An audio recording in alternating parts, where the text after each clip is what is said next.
has reconciled you, says Paul to these Colossians. This is how the scene begins to look now, reconciled, like that, see? A bridge has been built between humanity and God.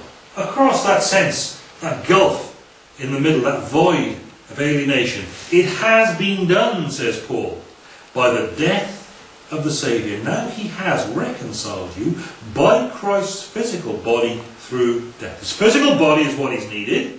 Implications there for those individuals at Colossae who deny the biblical truth of the incarnation. Not just having a body, but laying it down through his death. Literally, it works out like this. It says, literally, in his body of flesh through his death. That preposition N is instrumental. It signifies that Christ's physical body is the means by which reconciliation is effected. It had to be a physical body, because the rupture of mankind's relationship with God had taken place because of their physical life and the way they were living it.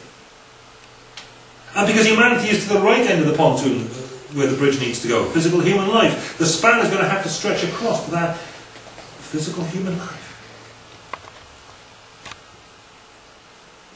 The life that Jesus lived in a physical body, subject to the suffering that would bring this reconciliation about. So Paul is insisting against those Colossian heretics who did not believe that Christ lived and died in a physical body. He's stressing the job has been done of reconciling mankind to God, but it's been at the price of the cross. So now it begins to look like this. Where has that alienation gone now? It's been crossed out by the timbers of the cross, hasn't it? The physical timbers that put the physical body of the physical incarnate Jesus up there as a sacrifice for sin. Reconciliation is effected. The relationship is restored as the price of sin gets paid and the offence is removed and reconciliation is effected between the once for all saved Colossian Christian and God. He's saying, it has been done. You have been reconciled. Full stop. A completed act. There's more, there's quite a lot more left to be said here than that. You know the bit we said people were scared of before, where you let go of sin and trust God, it's going to be alright. You know, we're all scared of doing that. Look at what Paul takes us to next. The point and the purpose of this blessed reconciliation, this banished alienation, he comes right down to this. He's done it to present you holy in his sight.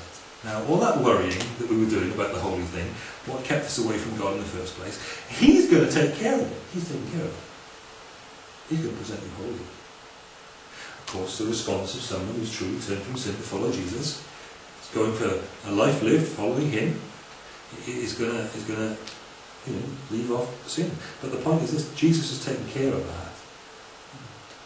He's going to take these rebellious, pagan-hearted people and recolour their lives completely. He's only gone and made them holy in his sight. See the difference? What's happened?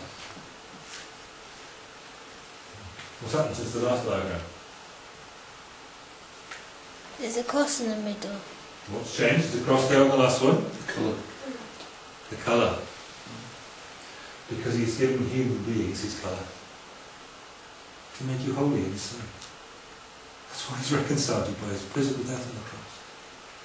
To make you holy in his sight. Here's how it gets specified. Without blemish and free from accusation. Can you imagine?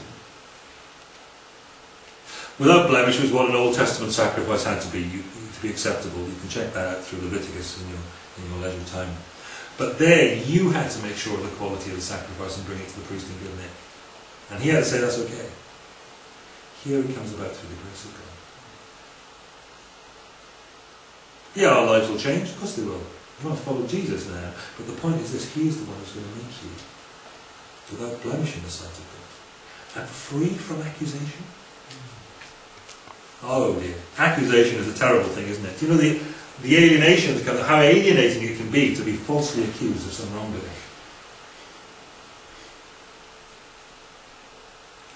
It's a judicial word, it comes from the law courts, it's connected to having to give an account of yourself, being challenged to defend yourself in court, because an accusation has been made there against you. The point is that Paul's hearers are going to be adjudged to be guiltless before God on the day they will finally stand there before him. Notice that green arrow. It's very important. We're without blemish and we're without accusation before him.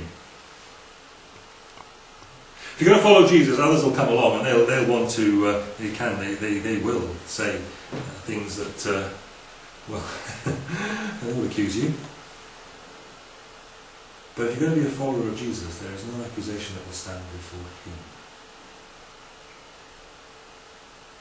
It looks like this. The humans have not just changed colour, but are surrounded in this infographic.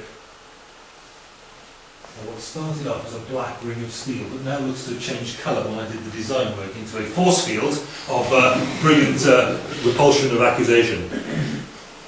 Started black and now changed the background colour. It's gone white. Oh yeah. There's a force field all around me now. That's better, isn't it? Accusation won't stick. There was this stuff a while ago in the media, wasn't it, a few years ago now, about the Teflon-coated President of the United States. Do you remember that?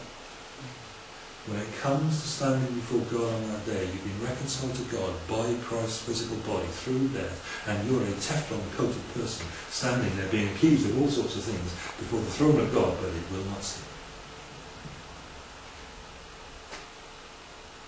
To present you wholly in his sight, without blemish, and free from accusation.